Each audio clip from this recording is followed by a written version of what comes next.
Hi guys, good afternoon and welcome to Lilian Nervar channel. So ito nga guys, ngayon ay magluluto tayo ng ating ulam guys. For today ay isigang natin yung hipon. Yan guys, oh. Hipon. So ito lang ang ating ilagay na gulay, okra.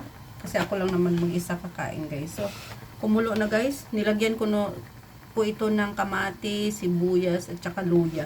So, nilagyan ko na rin ng asin, yung pampalasa niya. So, ayan, lagay na natin yung hipon, guys. At ito ang ating ulam for today. Today ay March 21, 2026. Ayan. So, pakuluan lang natin yan.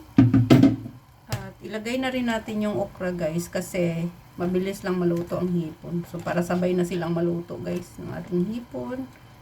At ay sus, nagulog yung isang okra. Ayan. Pagkatapos nito ay takpan lang natin at mamaya na natin ilagay yung pangsigang guys.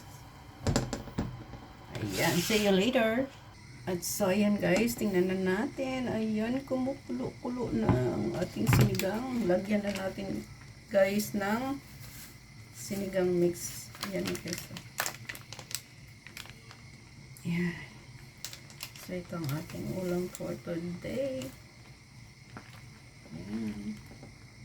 Kulo-kuloan lang natin to saglit at saka okay na ito guys. Ayan o.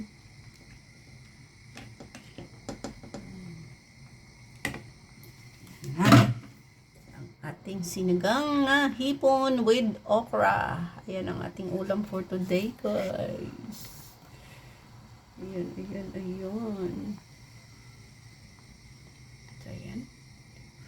Nakuluan na siya. Ayan.